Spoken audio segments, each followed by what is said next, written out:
মাগরিবের আজানের পরে কারোরই ঘর থেকে বের হওয়া নিষেধ। একবার ঘর থেকে বের হলে আর সুযোগ নেই ঘরে ফেরার, এমনকি ঘরের দরজা খোলা রাখাও নিরাপদ নয়। একবার সেই অদৃশ্য শক্তির কবলে পড়লে আর বেঁচে ফেরার কোনো উপায় নেই। ওয়েলকাম ভিউয়ার্স, স্বাগত জানাচ্ছি আপনাদের হব মুভিজের আরও একটি নতুন ভিডিওতে। And this is day 4 of 100 movie recommendation video.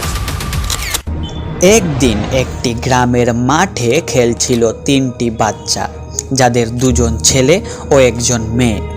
মাগরিবের আজানের সময় হয়ে আসে।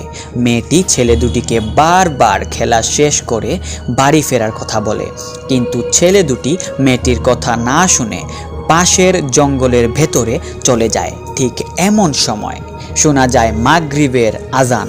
কোনো এক অদৃশ্য শক্তি মেয়েটিকে টেনে জঙ্গলের ভেতরে মাটির নিচে পুঁতে ফেলে। একটি ছেলে তার হাত হারায় এবং অন্য ছেলেটি নিখোঁজ হয়ে যায়।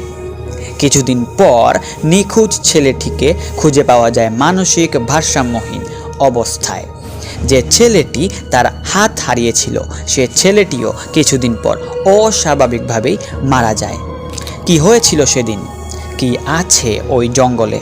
কেনই বা ওই গ্রামটির মানুষ মাগরিবের আজানের পরে ঘর থেকে বের হওয়া তো দূরের কথা, ঘরের দরজা খোলার কথাও চিন্তা করতে পারে না? এসব প্রশ্নের উত্তর পাওয়া যাবে ওয়াকদু মাগরিব মুভিটিতে। এটি একটি ইন্দোনেশিয়ান হরর মুভি, যার IMDb রেটিং 5.8। মুভিটি মুক্তি পায় 2023 সালে এবং মুভিটি ডিরেক্ট করেছেন সিদ্ধার্থ টাটা, যিনি এর আগেও সাকারাতুল মাউত, হিতাম, মালাম পেনকাবার্ট নাওয়ার মতো মুভি ডিরেক্ট করেছেন। তো এই ছিল আমাদের আজকের ভিডিও। এরকমই সব মুভির রেকমেন্ডেশন পেতে অবশ্যই হব মুভিজ চ্যানেলটি সাবস্ক্রাইব করে রাখুন। ধন্যবাদ।